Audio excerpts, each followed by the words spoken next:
Welcome back, College Algebra, to Section 4.2. Again, a few of you have taken advantage of emailing me questions that you've had as you've been working through the problems, so I appreciate that and continue to do so.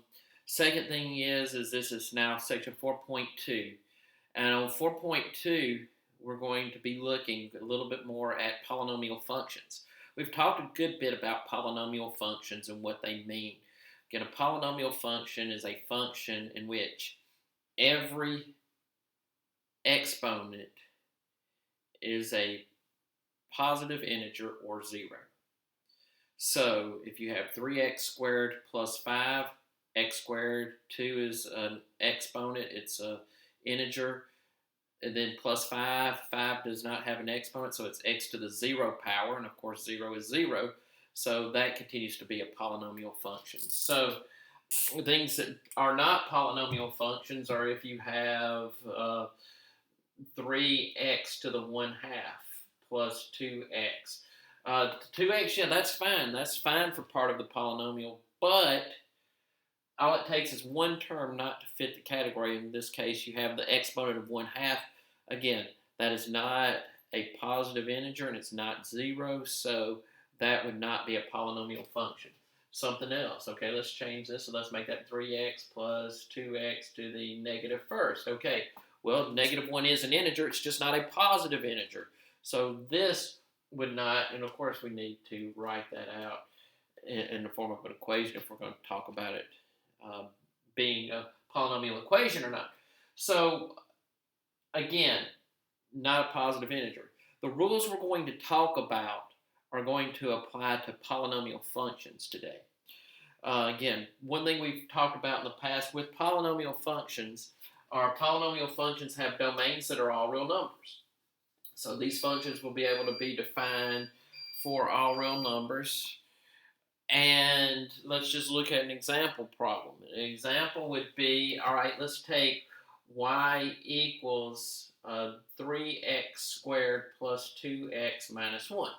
Okay, a few things we know about this. This is a polynomial function again, but we can know some things about the end behavior of this function. This graph's to become a parabola because it's a quadratic equation. And things I know, okay, well, from the last lesson we learned how to do the vertex of this parabola. This parabola would have a vertex of negative b over 2a. So the x-coordinate of the vertex would be negative 1/3, and we could graph it from there. Now, this is an even degree polynomial function. This is not necessarily an even function, but it's an even degree polynomial function. And there's something that we're going to learn about even degree polynomial functions. Even degree polynomial functions, you look at the degree of the highest exponent, in this case the exponent's 2, that makes it the even degree polynomial function. Even degree polynomial functions either open up high and close high, or they open up low and close low.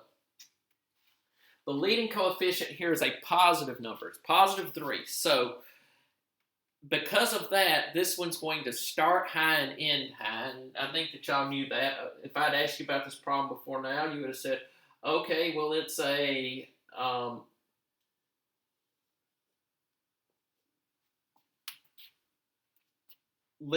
parabola that opens up because this is a positive number. Well, what's that saying? It's saying it starts high and it ends high. What makes it open down would be if this was negative 3.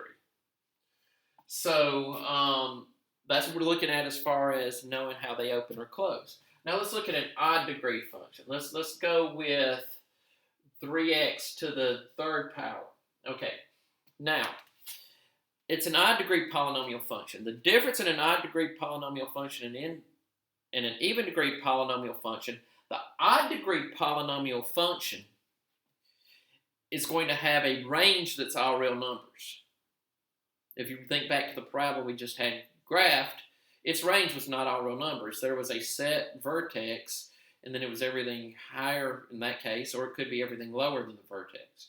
But for the range of an odd degree polynomial function, it's going to be all real numbers. Now, let's a little bit further with this.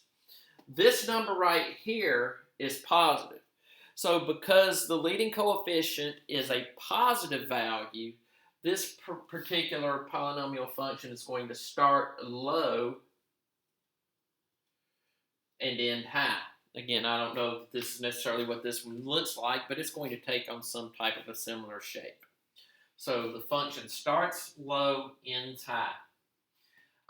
If this had been a negative leading coefficient,